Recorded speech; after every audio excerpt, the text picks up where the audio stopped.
আমি এক পাইলটকে চিনি। আমি কথায় কথায় ওকে জিজ্ঞেস করছিলাম যে তুমি পাইলট, এত বড় শিক্ষিত, তুমি ডাবল টেকার চালাও, বড় বড় ফ্লাইট চালাও, দূর দূর যাও, তুমি এরকম হলে কি করে? আমাকে বলতেছে মৌলানা मैंने अल्लाह को करीब से देख के हुआ, আমি আল্লাহকে কাছের থেকে দেখা তারপরে এরকম হয়েছে।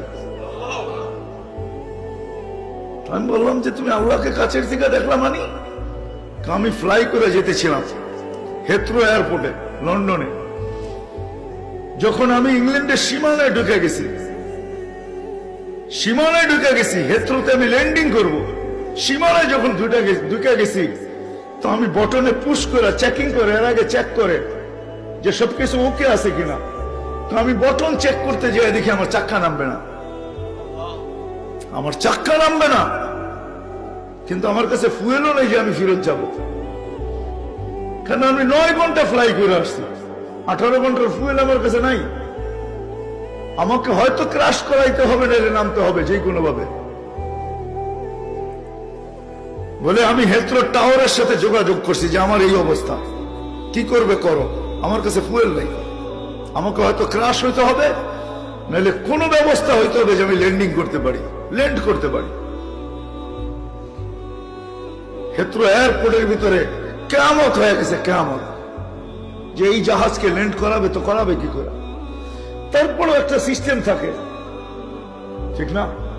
কিন্তু বলে ওই সময় যখন আমি ল্যান্ড করতেছি প্রসেসিং এর মাধ্যমে, তখন আমার হঠাৎ মনে উঠছে আমি না মুসলমান। তখন আমার মনে উঠছে আমার আল্লাহ সব পারে। বলে আমি চিৎকার দিছি ককপিটের ভিতরে, আমার আল্লাহ সব পারে বলে বটনে চাপ দিছি, গড়গড়ায় আমার চাক্কা নেমে গেছে। আমি স্বাভাবিকভাবে ল্যান্ডিং করছি, এর আগের কিয়ামতের চেয়ে বড় কিয়ামত হয়ে গেছে। পুরা এয়ারপোর্ট ছুটে আসছে, তুমি আমাদেরকে এই ধোকা দিলে তো দিলে কেন? তোমার জন্য হেথ্রো এয়ারপোর্টের মতো হাজারো ফ্লাইটকে আমরা বাতিল করছি, ডাইনে বামে পাঠায়া দিছি যে অঘটন থেকে বাঁচার জন্য। তুমি তো স্বাভাবিকভাবে ল্যান্ডিং করলে। তাই আমি বললাম যে চেক করো, তারপরে কথা বলো। ওরা যখন চেক করছে, চেক করার পরে দেখছে এই চাক্কা নামলো তো নামলো কিরা, তোর সব সিস্টেম তো ফেল, এটা কি করে নামলো?